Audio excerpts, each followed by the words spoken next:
Uji protein. Tujuan untuk mendeteksi keberadaan ikatan peptida pada protein dalam suatu sampel. Prinsip, ion tembaga dalam larutan biuret bereaksi dengan gugus peptida dalam protein. Reaksi ini menyebabkan perubahan warna dari ketiga sampel menjadi ungu atau merah keunguan. Perubahan warna ini menandakan adanya protein dalam sampel. Alat: rak tabung, tabung reaksi, pipet tetes, gelas kimia, dan label. Bahan: telur mentah, susu segar, dan soya. Cara kerja protein. 1. Beri label masing-masing tabung reaksi sesuai sampel yang akan dimasukkan. 2. Ke dalam tabung reaksi masukkan masing-masing sampel sebanyak 1 hingga 2 ml. 3. Pada setiap tabung kemudian ditambahkan 1 hingga 2 ml per reaksi biuret. 4. Kocok lalu diamkan pada suhu ruang kurang lebih 5 menit, amati perubahan yang terjadi.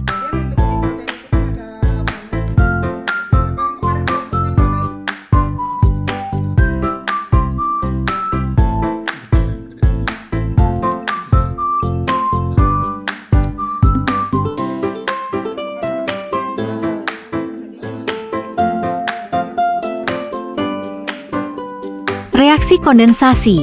Dalam suasana basah, ion tembaga 2 dalam reagen biuret berikatan dengan atom nitrogen dalam ikatan peptida protein sehingga membentuk kompleks koordinasi tembaga berwarna ungu. Terbentuknya warna ungu menunjukkan adanya ikatan peptida dalam sampel. Intensitas warna ungu yang terbentuk berbanding lurus dengan konsentrasi ikatan peptida yang terdapat dalam larutan. Uji kelarutan lemak. Tujuan: mengidentifikasi kelarutan lipid. Prinsip, uji kelarutan lemak dilakukan untuk mengetahui perbedaan kelarutan lemak dalam pelarut organik yang berbeda polaritas. Lipid bersifat polar, larut dalam air dan alkohol, dan lipid bersifat nonpolar, larut dalam kloroform dan eter. Alat: rak tabung, tabung reaksi, gelas ukur, label, pipet tetes. Bahan: Aquades, alkohol, NaOH, minyak sawit, minyak kelapa, minyak zaitun, mentega. Cara kerja uji kelarutan lemak. 1. Beri label masing-masing tabung reaksi sesuai larutan yang akan ditambahkan. 2. Ke dalam tabung reaksi masing-masing diisi minyak goreng sebanyak 1 ml. 3. Tambahkan masing-masing Aquades, alkohol, dan NaOH sebanyak 1 ml sesuai label.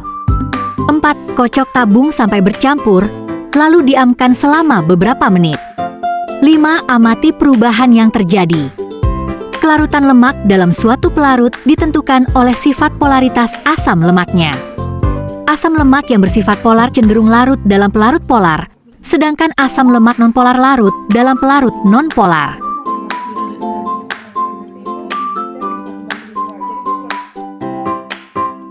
Pada sampel mentega, warna sampel berupa kuning setelah dilakukan kelarutan.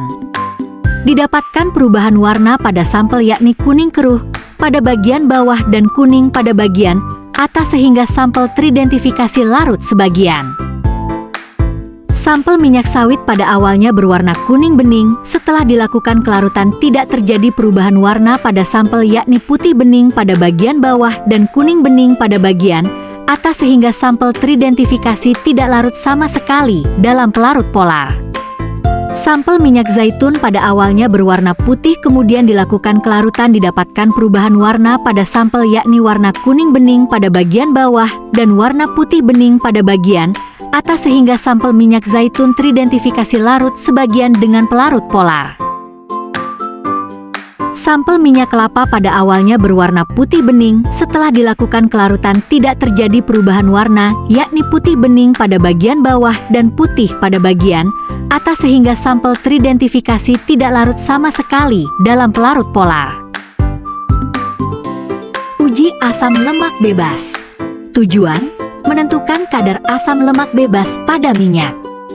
Prinsip: asam lemak bebas adalah hasil dari proses hidrolisis senyawa trigliserida dengan produk samping berupa gliserol.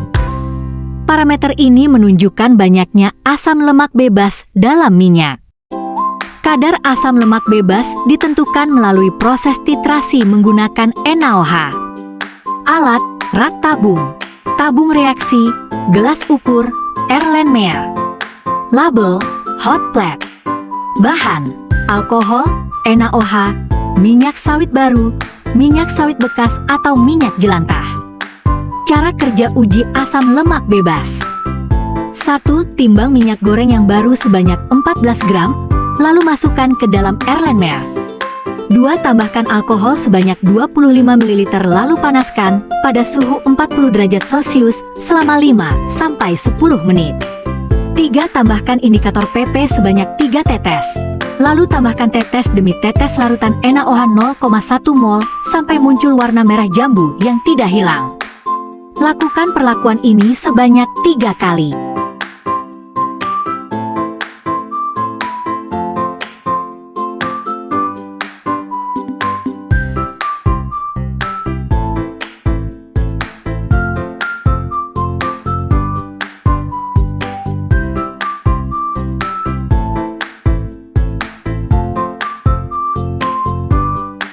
Reaksi hidrolisis lemak dan minyak akan diubah menjadi asam-asam lemak bebas dan gliserol.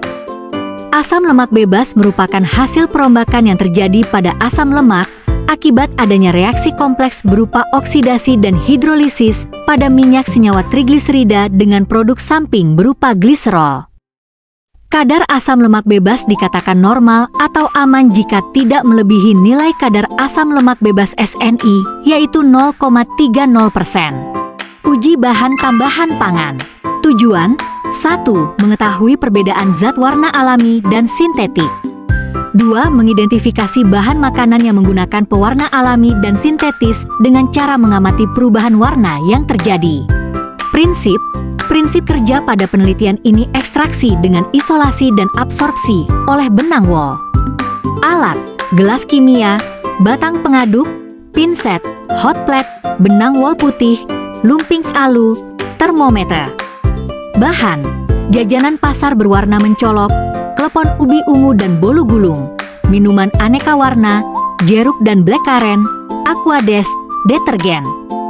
Cara kerja uji bahan tambahan pangan. 1. Masukkan masing-masing 50 ml sampel minuman ke dalam gelas kimia. 2. Haluskan dan larutkan bahan makanan dengan aquades dan saring. 3. Masukkan masing-masing 50 ml ekstrak sampel ke dalam gelas kimia.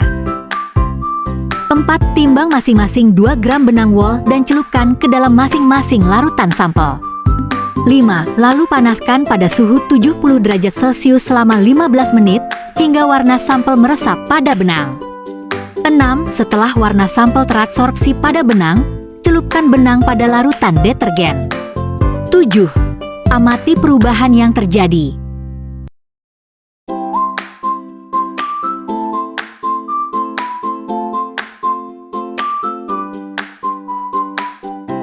Lalu panaskan di atas hot plate pada suhu 70 derajat Celcius selama 15 menit. Percobaan uji bahan tambahan pangan dilakukan dengan diidentifikasi perubahan warna setelah sampel teradsorpsi dan dicelupkan pada larutan detergen yang memberikan suasana basah pada sampel sehingga zat warna sampel yang telah terikat pada benang nilon dapat luntur. Sampel yang memiliki zat pewarna sintetik tidak akan luntur sepenuhnya pada benang nilon sehingga warna akan tetap menempel sebagian pada benang.